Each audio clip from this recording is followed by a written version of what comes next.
Hello everyone, welcome to another ODNT Spotlight interview. My name is Steve DeWinter and I am here with a very interesting author. She is doing contemporary dystopian fantasy thrillers. What a concoction for that is, but I bet you those stories are going to be really awesome and we'll talk to her about that. Her name is Arie Farnam and she's here to promote her series, the Kiranai series, the first book, The Soul and the Seed, which is out now, as well as books 2 and 3, which were part of the same arc in a trilogy, and then books 4 and 5, with 5, Path of the Betrayer, coming out at the end of October. She's shooting for an October 31st release. We'll talk to her about that as well. But let's go ahead and let's switch on over. Hello, Arie. Welcome to ODNT Spotlight. Hello. Thanks for having me. Yeah, so we're glad to have you here. You're coming to us all the way from Prague. Yep. So if everyone sees the connection stays good. Yep. So we're hoping the Skype connection stays good. Apparently, there's rumor that there's the international Skype connection's kind of iffy. So we'll get through this interview, and they can have their issue later. All right, so go ahead and tell us a little bit about your Kiranai series, starting with your first trilogy that you did for it. Go ahead and tell us a little bit about the process of how you came about writing a contemporary dystopian fantasy thriller. Well, I didn't start out to call it that, but it was one of those ideas that developed over 20 years, and I was always really into high fantasy, the epic fantasy sort of thing as a teenager. And yet I couldn't, for some reason, get my writing and my fiction to wrap around just epic fantasy. And I kept being pushed into this contemporary story that incorporates a lot of things that are from high fantasy. It's basically a story of what if the fact that there's all these legends about people who have kind of pointy ears and look kind of like humans but aren't exactly like humans. And there's legends about this from Ireland to Vietnam to all kinds of different countries. Very divergent cultures. What if there was a good reason for that? I.e., there were such people at some point in the past. And so it started with a premise like that, and also another part of the premise has to do with something that I felt mirrored the way that people relate to each other in when there's social exclusion going on, whether it's at the economic level or at the level of schoolyard bullies or something like that. Right. So the other part of the premise is, okay, why, if there were these elf-looking people, why do they not exist anymore? And so there's some great, powerful entity or group in the world that didn't like them and did away with them at some point in the past. And there's a reason for this, and that's because they control the elites of society, which is this organization I chose to call the Adine Association. They are very secret, but they control everyone, including the IMF and all the major militaries and all things like that. Slight conspiracy theory. They're the secret power. Readers find this eerily realistic.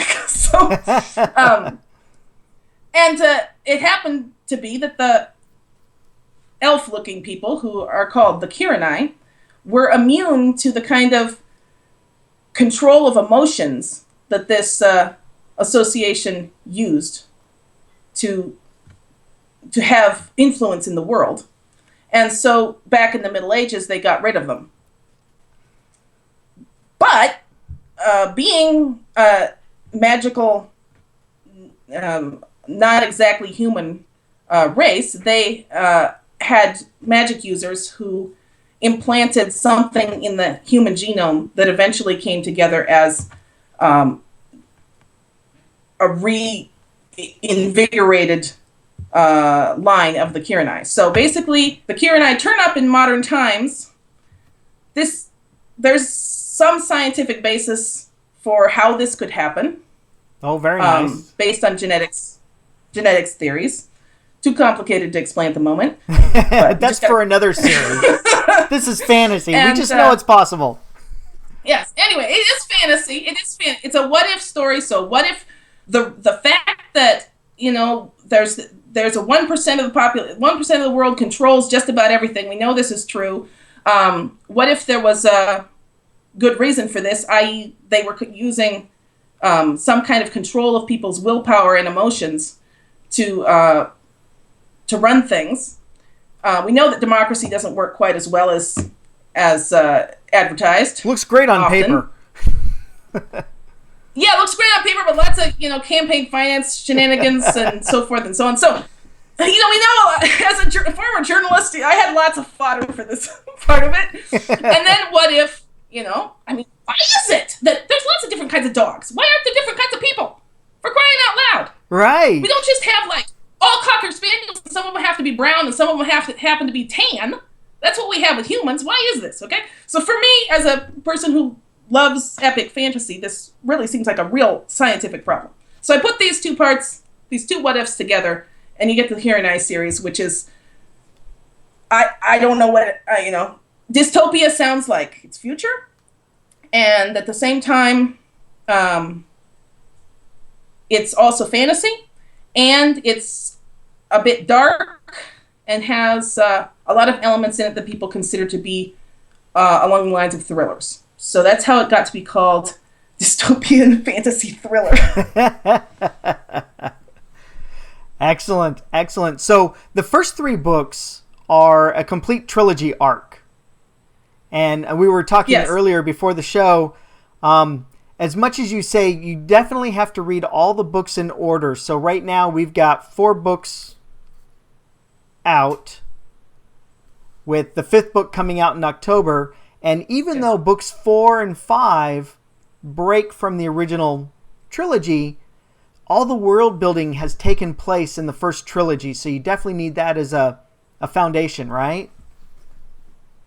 I tried to make it possible to start with the 4th book, but reviewers have basically overruled me and suggest and recommend that people start with the 1st book. So I bow to the reviewers. Yeah, it's really challenging when you go and you start a whole new trilogy, because books 4, 5, and 6 you say are going to be a separate trilogy, right? Yeah, it's a different story arc. You know, it starts with different characters. Some of the original characters from the original trilogy get worked back into it by the 2nd book, but largely it starts with different characters, and it's a different part of the same world. It gets blended back in, and a few things get resolved that weren't entirely resolved from the first trilogy.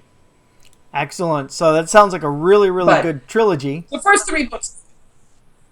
Yep. So the first 3 books are a set trilogy, and that her story, the main character story, ends with that one. And do you have any? You said you've got a couple of cliffhangers here and there. What was your reader reactions to a cliffhanger ending? Generally, the reactions were good. I mean, about the only criticism I've really seen from reviewers, primarily on Goodreads, a few people said they don't like, just on general principle, they just don't like cliffhangers. They didn't comment on this one specifically. They just said, "Oh, it's another book with a cliffhanger. I don't agree with those on general principle."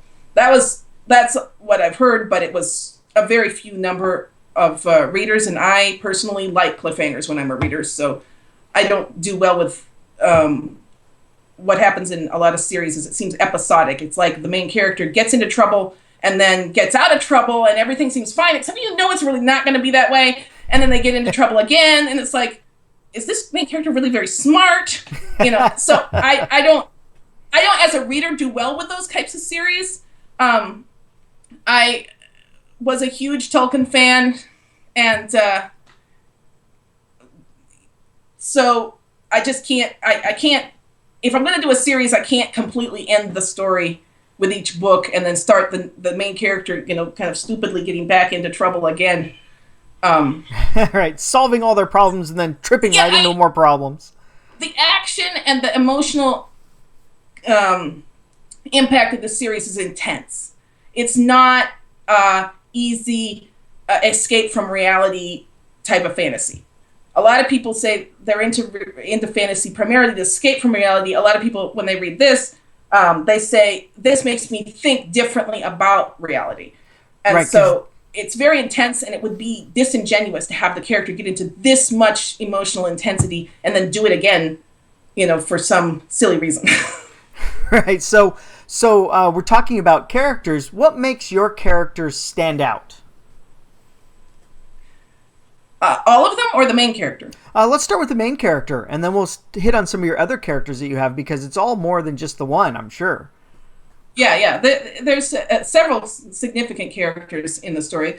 The main character stands out primarily because she is someone who thinks critically about the world at the age of 16. It's not exactly a young adult story, even though it starts with a 16-year-old. She gets older. But she's the kind of person who doesn't entirely fit in to the mold.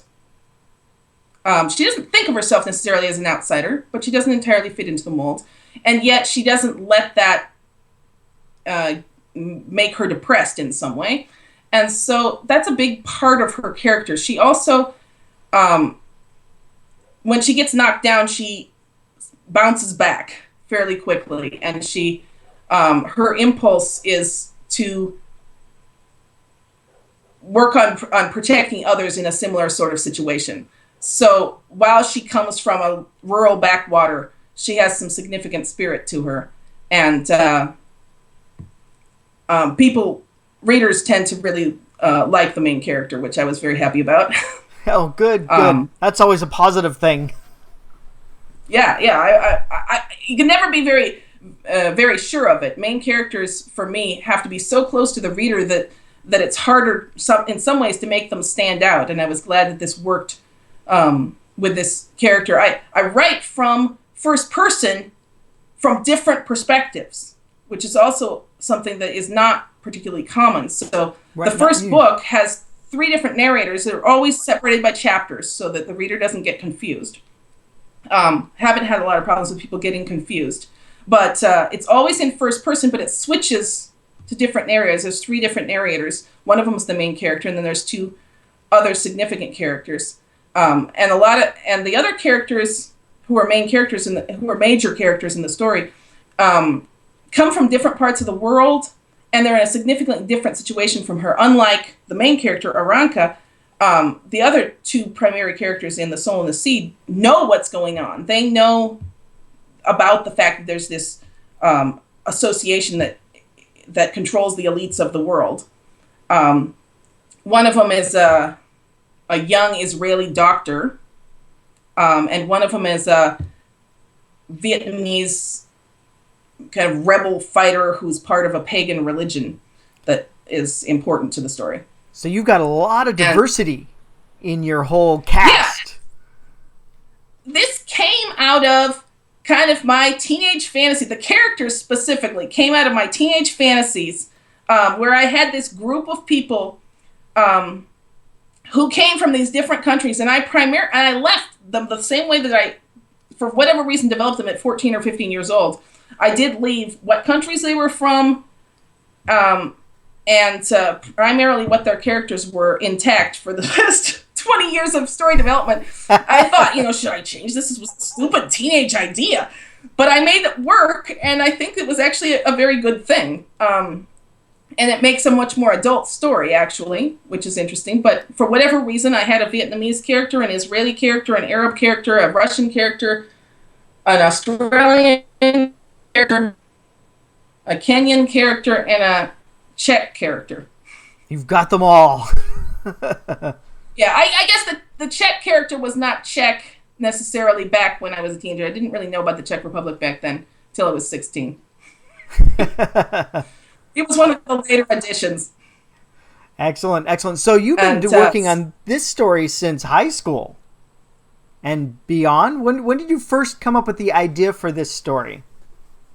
Well, as I said, the characters I came up with very early on as a teenager. But the story has developed a lot beyond that time. It took, 20 years to develop most of the major ideas until I was ready to write it into a story. And for a long time, I thought it was too silly. I thought it was too strange because it didn't fit in, as you said before, it didn't fit into any of the fantasy genres. It wasn't exactly science fiction. It wasn't exactly thriller. It wasn't exactly fantasy. And so I was very reluctant. I wrote short stories and I wrote nonfiction, and I was very reluctant to try that. And then one day I had a job working at a preschool, and I had an hour where I was supposed to sit there and watch the children sleep once a week. And I said, you know what? And there was no internet. There was no wireless. Oh, no. So I thought, okay, I'm gonna see how tough I am. I'm gonna try writing this story 1 hour a week. Just, try. Just see if it works. So I try it for 8 weeks. 1 hour a week. I sit there and write something. I have to read over what I did the week before. And obviously that went very slowly. And then one day I got sick, and my husband said, okay, I'll take the kids. You do whatever you want. And I thought, I wasn't terribly sick. I was just, sick enough to not want to deal with the kids. And I thought, what is it I really want to do? And I decided I really wanted to work on that story. And I started working on that story, and I couldn't stop. I wrote the first trilogy in 3 months.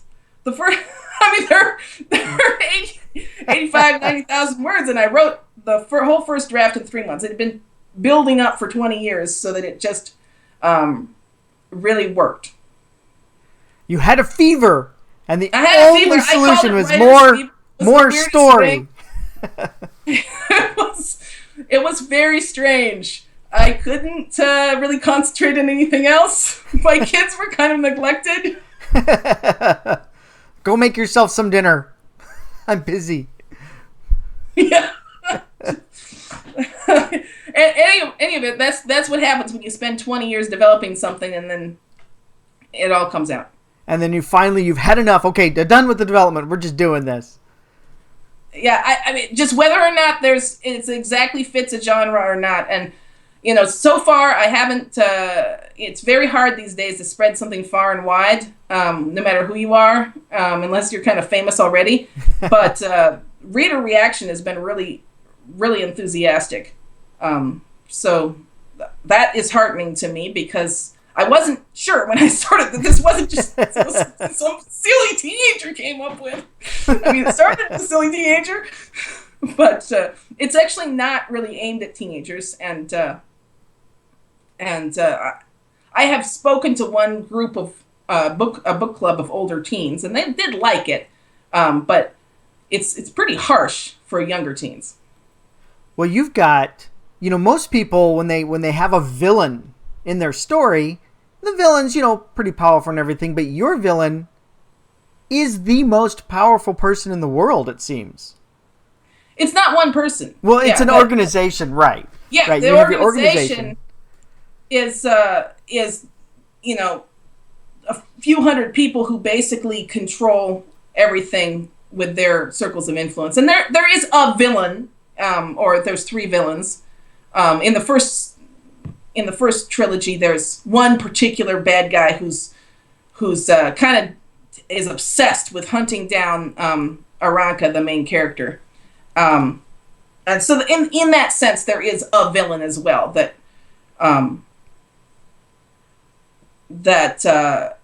represents a lot of what is going on.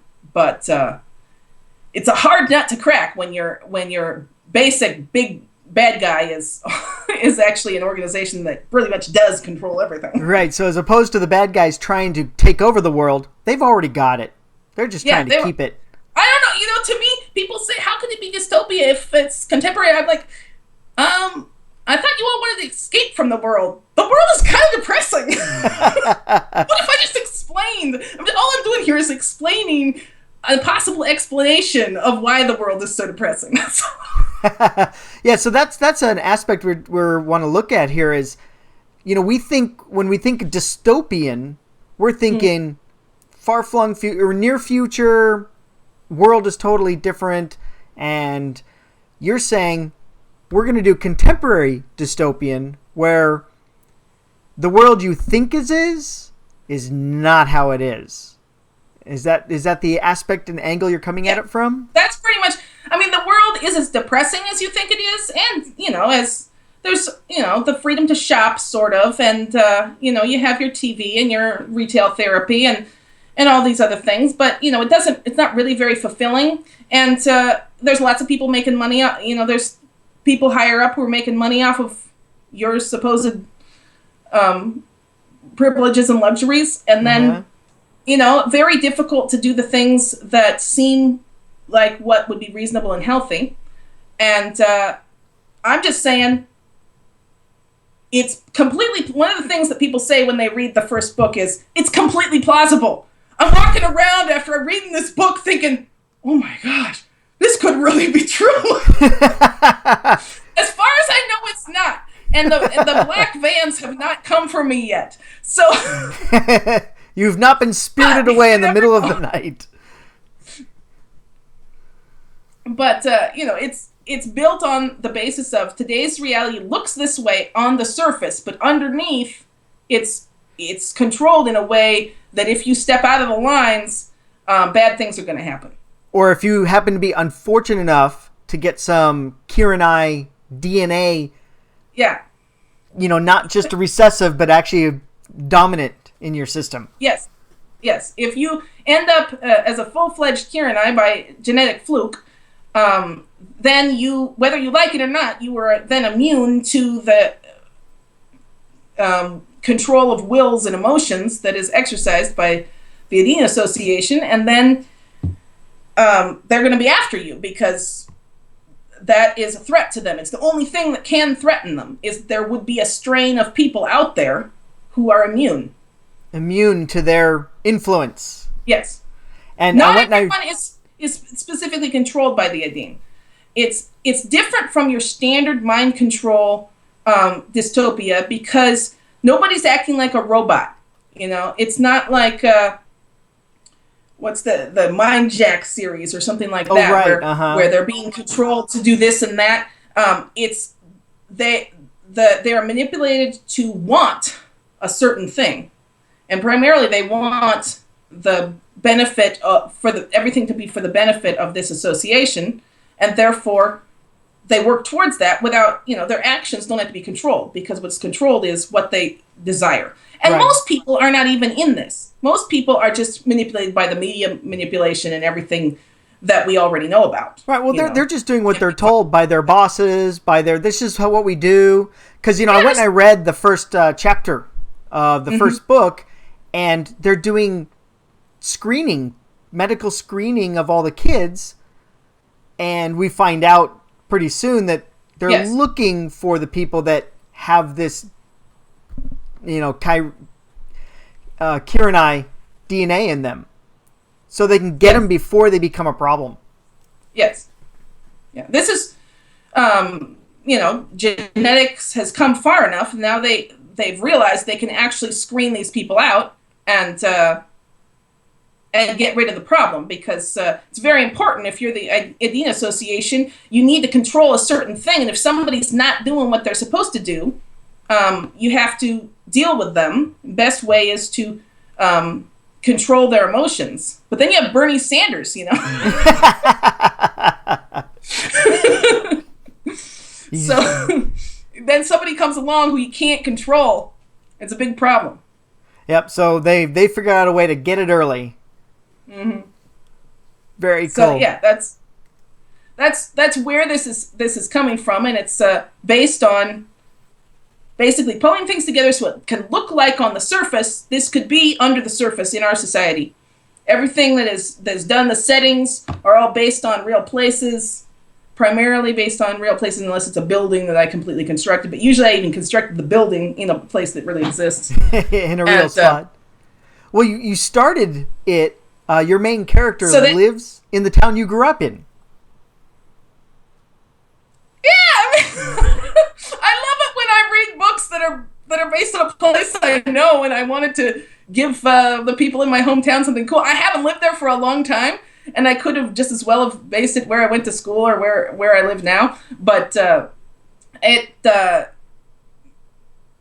I just thought it would be cool to put something there, and it was the only part of the story I really could put there, in this out of the way backwater. But it's many fantasy stories start in a place like that. You have the out of the way backwater, and from there comes the one spark of hope, the one seed of hope, for the world, and it's just chance that it comes from this particular backwater.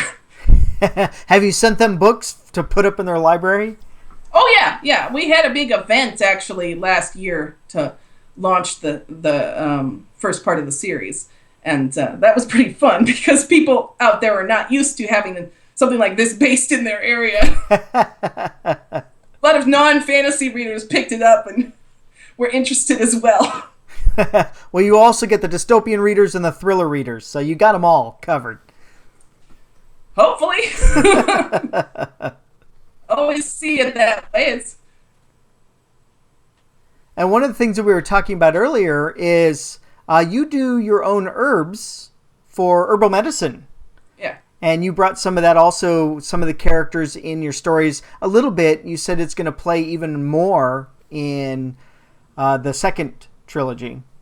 Yeah, there's an issue that comes up. It's not in the whole second trilogy. It's more in one of the latter books. But there's one issue that's the herbalist issue that's going to come up that's significant. There's a couple of times that herbs come up even in the first trilogy.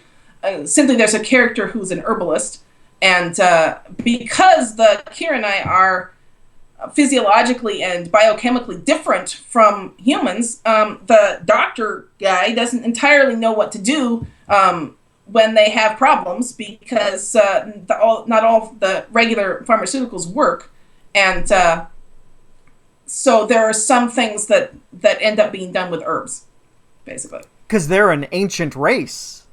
Yeah, they're an ancient race, and I don't necessarily want to put too many spoilers in there, but there's a way that comes up for them to have some of the knowledge of the distant past. Ooh. And part of this knowledge has to do with things about how they used herbal medicines, and they're different from the ways that we would use herbal medicine today. So it's really not, the amount of herbalist knowledge that I used to write this part was very minimal compared to what we usually, most people who know a few basic herbs would know as much as I put into there. I didn't go on it about herbalist stuff, but like Diana Gabaldon is author to read if you really want to see somebody go to town on herbalist stuff and do it well.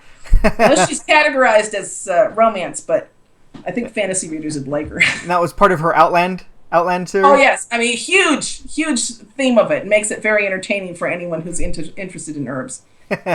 Excellent. Well, you also, are you able to draw, because you were a conflict correspondent, and it looks like you've been in over 30 countries that you've traveled around.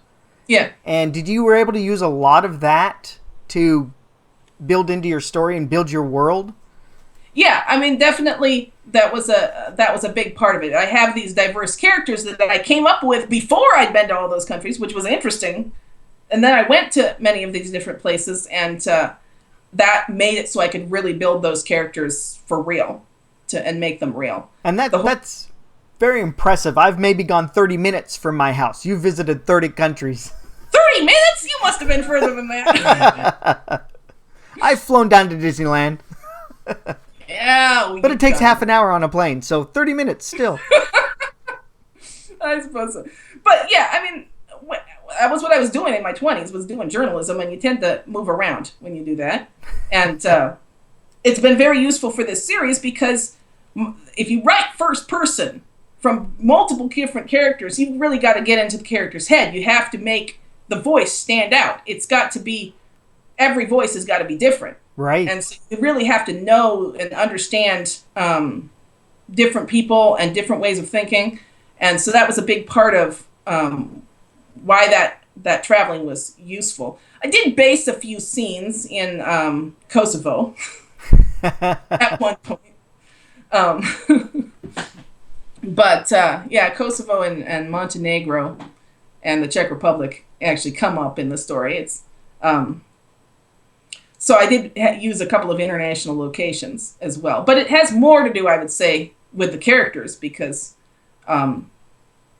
just about anybody could write the international scenes with some reasonable research. But it's really what I think makes the series work and sing is the characters. Yeah, that's what makes them unique. People don't just connect with the main character, but with several of the secondary characters as well.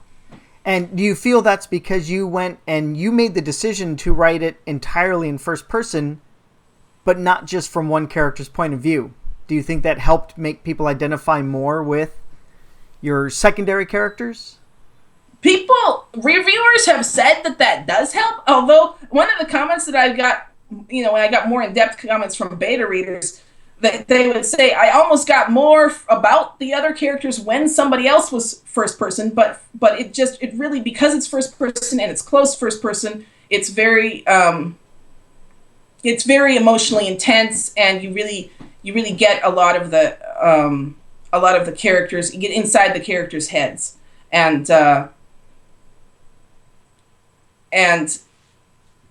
that seems very crucial to this kind of story to me. Excellent. The way that it's done with multiple first person, by the way, is kind of like a documentary. It's the idea of it is if they were giving testimony, informal testimony, so at some point, unspecified point after the fact. So that's how the idea of multiple first person works, is that you have a chapter from one person's perspective saying, this is what I saw, I experienced, and then you cut to another person, but you don't repeat the same thing. You go on with the story, but it happens to be part of the story where that character was in the middle of things. So this is very much from a documentary style, which you were also involved in a documentary. Yeah, it's documentary. It's also very conversational. It's probably more conversational than a standard documentary would be, because I really like conversational style in fiction, even when I'm a reader. But a good documentary, in my view, would be conversational. So, excellent. And so I was looking on your website here, and it says that for people who sign up for your Hearth Circle, which is your email list, so you have your Hearthside emails, you have a free ebook for them? Yes. And Excellent. If they've already read the first one, it can be one of the next ones. Doesn't have to be necessarily the first one. So they can let you know what one they would like, and yes, you'll get that to them. And so what I've done for those of you who are watching this on YouTube, or if you're watching this embedded on another site, just click the little button down there that says watch on YouTube, and then you can see the description down below. I have Arie's website, and from there you'll be able to join her email list, and she promises no spam. So, which is great. And so you'll be able to get involved with her and know when her next books come out, directly from her when they come out, so that you can be apprised of the next one in the series for that. And I've also got her Facebook and Twitter down here as well. Go ahead, Arie. It's not just announcements about when my books come out, although I do put those in there when the issue comes up. The Hearthside email circles are Hearthside email circle is where I kind of put together a kind of virtual cup of tea. It's just a little comment on something real in life that is short, and it's there if you want to read it once a week.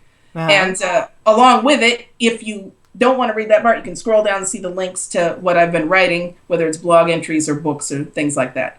So that's what it is. So it's not from somebody else, and it's not anybody selling anything particular, but more kind of a community where there's a feeling of sitting by the hearth with a good cup of something, whether it's grog or tea. Nice. It's not from some big evil corporation that controls the world. No! Although, of course, being that it probably goes through Google and all that, it's well screened, I'm sure. All right. Well, this has been an excellent, fun interview. And is there anything that you would like your readers and potential readers to know before we shut down the interview? Just primarily, I like to talk to readers. I like to hear people's comments. I have lots of places on my website where I interact with readers, or on Facebook. I'm a really involved author in those terms. I'm not adverse at all to heating up conversations and sharing other people's stuff. So if you want to be friends on Facebook or Twitter, that's the primary ones that I'm involved in at the moment. I'm more than happy to. Excellent. Well, hey, thank you very much, Arie, for coming on the show. Go ahead and stay here. Don't disconnect just yet. I'll close out the interview, and then I'll come back and we'll chat for a little more. But thank you very much. Thanks for having me. Yeah, thank you very much for coming. So I'll be right back. All right, everyone. So that was Arie Farnam, and she's the author of the Kiranai series, and it's an ongoing series. The first 3 books are a enclosed trilogy, and then continuing on with others. And definitely all the links below. I've also got the links to her Amazon page where you can see all her books there and check them out and take a look at the preview and pick up the books. So thank you very much for watching another ODNT Spotlight with me today. Again, I'm Steve DeWinter. Don't forget to subscribe. So I've got many more interviews with other authors, artists, illustrators, musicians, actors, anybody who'll come on my show. I'll have them on my show. I've got some great people lined up, and have yourself a very great day. Goodbye.